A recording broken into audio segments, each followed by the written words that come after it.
ବାଲେଶ୍ୱର ଜିଲ୍ଲା ପରିଷଦର ଷଷ୍ଠ ବୈଠକ ଶୁକ୍ରବାର ଦିନ ଅନୁଷ୍ଠିତ ହୋଇଯାଇଛି। ଜିଲ୍ଲା ପରିଷଦ ସଭାପତି ନାରାୟଣ ପ୍ରଧାନଙ୍କ ପୌରୋହିତ୍ୟରେ ଆୟୋଜିତ ବୈଠକରେ ରାଜ୍ୟ ଶାସକ ଦଳ ଉପମୁଖ୍ୟ ସଚେତକ ତଥା ରେମୁଣା ବିଧାୟକ ଗୋବିନ୍ଦ ଚନ୍ଦ୍ର ଦାସ, ବାଲେଶ୍ୱର ସାଂସଦଙ୍କ ପ୍ରତିନିଧି ଉମାକାନ୍ତ ମହାପାତ୍ର, ସିମୁଳିଆ ବିଧାୟକ ପଦ୍ମଲୋଚନ ପଣ୍ଡା, ଜଳେଶ୍ୱର ବିଧାୟକ ଅଶ୍ୱିନୀ କୁମାର ପାତ୍ର, ବାଲେଶ୍ୱର ସଦର ବିଧାୟକ ମାନସ କୁମାର ଦତ୍ତ, ନୀଳଗିରି ବିଧାୟକ ସନ୍ତୋଷ ଖଟୁଆ, ବସ୍ତା ବିଧାୟିକା ସୁବାସିନୀ ଜେନା, ସୌର ବିଧାୟକ ମାଧବ ଧଡ଼ା, ଭୋଗରାଇ ବିଧାୟକ ଗୌତମ ବୁଦ୍ଧ ଦାସ, ଜିଲ୍ଲାପାଳ ସୂର୍ଯ୍ୟବଂଶୀ ମୟୂର ବିକାଶଙ୍କ ସମେତ ବିଭିନ୍ନ ବ୍ଲକର ଅଧ୍ୟକ୍ଷ, ଜିଲ୍ଲା ପରିଷଦର ସଦସ୍ୟମାନେ ଯୋଗଦେଇ ବିଭିନ୍ନ ବିଭାଗର କାର୍ଯ୍ୟଧାରା ଓ ସରକାରୀ ଯୋଜନାର ଅଗ୍ରଗତି ସମ୍ପର୍କରେ ବିସ୍ତୃତ ଆଲୋଚନା କରିଥିଲେ। ତେବେ ଜିଲ୍ଲାରେ ଆବଶ୍ୟକ ସଂଖ୍ୟକ ଶିକ୍ଷକ ଅଭାବ ଯୋଗୁଁ ପ୍ରଭାବିତ ବିଦ୍ୟାଳୟ ଶିକ୍ଷାଦାନ ବ୍ୟବସ୍ଥାକୁ ନେଇ ଏହି ବୈଠକରେ ଉଦ୍ବେଗ ପ୍ରକାଶ ପାଇଥିଲା। ଅନ୍ୟପକ୍ଷରେ ସହରାଞ୍ଚଳର ବିଦ୍ୟାଳୟରେ ପିଲା ସଂଖ୍ୟା ତୁଳନାରେ ଅଧିକ ଶିକ୍ଷକ ରହୁଥିବା ବେଳେ ଗ୍ରାମାଞ୍ଚଳରେ ଶିକ୍ଷକ ଅଭାବ ପାଇଁ ଶିକ୍ଷାଦାନ ବ୍ୟବସ୍ଥା ସମ୍ପୂର୍ଣ୍ଣ ଭୁଷୁଡ଼ି ପଡ଼ିଛି ବୋଲି ଅଭିଯୋଗ ଉଠିଥିଲା। ଦୀର୍ଘ ଦିନ ଧରି ସହରର ଗୋଟିଏ ସ୍କୁଲରୁ ଅନ୍ୟ ସ୍କୁଲକୁ ଟ୍ରାନ୍ସଫର କିମ୍ବା ଡେପୁଟେସନରେ ଥଇଥାନ ହୋଇ ଚାଲିଛନ୍ତି। ସେମାନଙ୍କୁ ଗ୍ରାମାଞ୍ଚଳକୁ ପଠାଇବାର ଏ ବୈଠକରେ ଦାବି ହୋଇଥିଲା। ଜିଲ୍ଲାରେ ଏବେ 600 କନିଷ୍ଠ ଶିକ୍ଷକ ନିଯୁକ୍ତି ପାଇଁ ସମସ୍ତ ଉପକ୍ରମ ଶେଷ ହୋଇଥିବା ବେଳେ ସେମାନେ ଖୁବ୍ ଶୀଘ୍ର କାର୍ଯ୍ୟରେ ଯୋଗଦାନ କରିବେ ବୋଲି ଭାରପ୍ରାପ୍ତ ଶିକ୍ଷା ଅଧିକାରୀ ପ୍ରାଚିତ ନ୍ୟାୟଗିରି ବୈଠକକୁ ସୂଚନା ଦେଇଥିଲେ। ସମସ୍ତ କନିଷ୍ଠ ଶିକ୍ଷକ ନିଯୁକ୍ତି ପରେ ବିଦ୍ୟାଳୟର ଛାତ୍ରଛାତ୍ରୀଙ୍କ ସଂଖ୍ୟାକୁ ଗୁରୁତ୍ୱ ଦେଇ ପୁନର୍ବିନ୍ୟାସ ମାଧ୍ୟମରେ ଶିକ୍ଷକକୁ ଅଦଳ ବଦଳ କରାଯିବ। ବିଶେଷ କରି ସହରୀ ସ୍କୁଲରେ ଦୀର୍ଘ ଦିନ ଧରି ଶିକ୍ଷକତା କରୁଥିବା ଶିକ୍ଷକ ଶିକ୍ଷୟିତ୍ରୀଙ୍କ ତାଲିକା ପ୍ରସ୍ତୁତି ସହ ସେମାନଙ୍କୁ ଗ୍ରାମାଞ୍ଚଳ ବିଦ୍ୟାଳୟକୁ ପଠାଇବା ବ୍ୟବସ୍ଥା କରାଯିବ ବୋଲି ଜିଲ୍ଲାପାଳ ଶ୍ରୀ ବିକାଶ ସୂଚନା ଦେଇଥିଲେ। पूर्व पाठ पूर्व विवरणी गृहित है। एक द्वितीय है शिक्षक जो नियुक्ति है विषय वस्तु बने गुड़ाई प्रथम है एजुकेशन पोस्ट अप्रूवाल करागला 600 शिक्षक पोस्ट अप्रूवाल करागला। आज नियुक्ति पाइबे से प्राथमिक शिक्षक विभिन्न ब्लॉक जो क्राइटेरिया दिया से अनुसार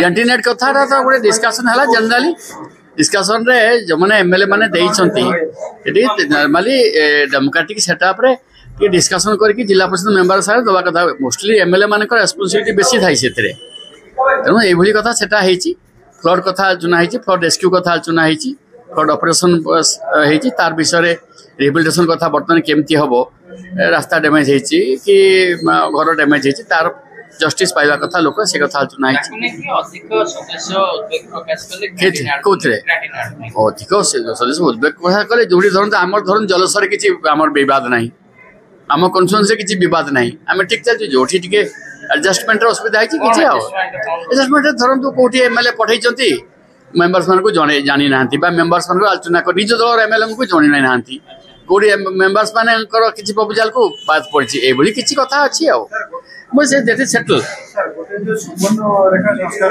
संस्कार योजना संबंध रे भी आलोचना करछि मु तो state disaster management committee member मु भी अछि एते 77 मेंबर अछन टिके कोई सारे से संस्कार योजना बहुत दिन रो कथा 15 वर्ष तळर कथा तो से विषय रे मु सेठी आलोचना करछि स्टेट लेवल रे व्यापार समाज पूर्व जदी बाहरी छि देखिबे सेटा बाहरी जेटा बहुत दिन रही छि माने असेंबली हवा पूर्व रही छि संस्कार योजना रे सीधा है कि technical objection government of India करथिले एटा मीट करके देले हला एया सेही कथा नै कि जहां से देइछन ऑब्जेक्शन टेक्निकल मैटर देइछन से उडी को क्लियरेंस हेले जे कि एटा गवर्नमेंट ऑफ इंडिया देई पारे एटा अब स्टेट गवर्नमेंट भी किछि पैसा खर्च करिछन से अतीत रे किंतु मुख्यमंत्री जो आस्थिले बालेश्वर अवस्था रे से कहितले जे सुवर्ण रेखा योजना संस्कार कार्यकारी करा जिवो बोली से कहिसंती हेदा विधान मो जो कमे जो स्टेट डिजास्टर कमिटी मीटिंग रे भी कहितले से कथारा फील्ड का से कहिन देखा जो let us see what will happen in future सेही बोली ग्रांट इन एड प्रकल्प अनुमोदन प्रक्रिया रे जिला परिषद सदस्यों को गुरुत्व दिया न जिबाकू नै ए बैठक रे हट्टगोल होइतिला। बीडीओ उपरे चाप पकाई किछि लोकप्रतिनिधि दलीय कर्मी प्रस्तावित प्रकल्प को अनुमोदन करिथिबा सदस्य माने अभियोग करथिले। अन्य पक्षरे विभिन्न सरकारी योजना कार्यकारी रे जिला परिषद सदस्यों को प्राधान्य दिया जाउनथिबा सेमाने कहिथिले। सेही भली गत बन्या मुकाबिला रे प्रशासन संपूर्ण विफल होइतिबा बैठक रे अभियोग होइतिला।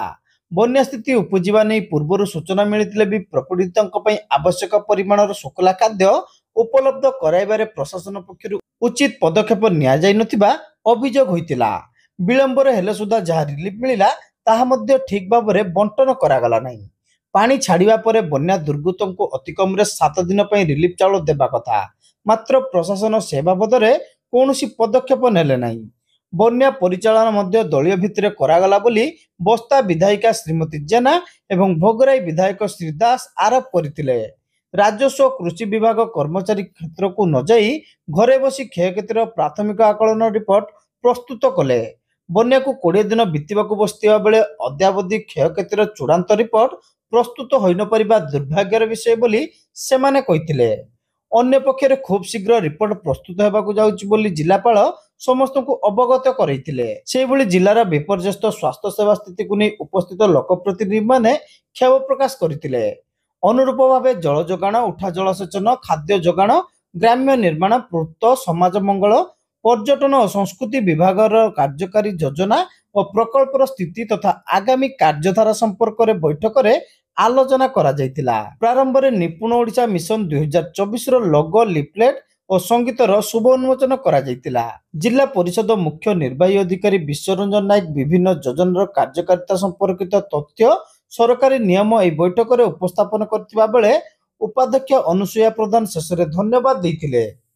ଏବେ ତ जिला परिषद बैठक चलछि बालेश्वर जिलार विकास पई सामग्रिक क्षेत्र रे सब अंचल विकास पई सेटा आलोचना चली। अनेक जिला परिषद बंधु माने विषय आलोचना करुचंती।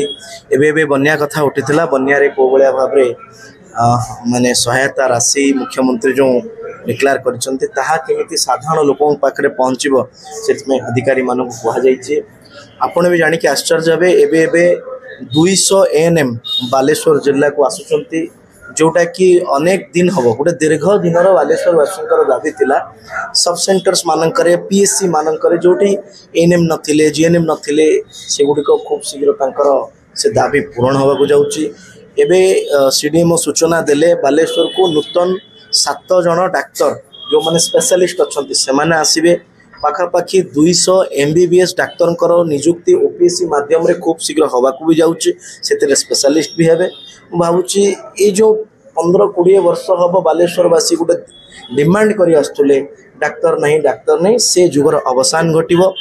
आज आम ब्लॉक रे पाखापाखि 600 मान जिले में 600 रु ऊर्ध्व आम ब्लॉक रे पाखापाखि 70 जन नूतन टीचर मानकर निजुक्ति पई एठी अप्रूवल दिया गला, जो माने आसंता काले माननीय मुख्यमंत्री पाखरु पत्रक पाइबे। तेणु शिक्षक आमर शिक्षा और स्वास्थ्य ये दुईटार भित्तिभूमि को सुदृढ़ करने राज्य सरकार जो पदक्षेप नहीं से विषय आलोचना करा जाउची।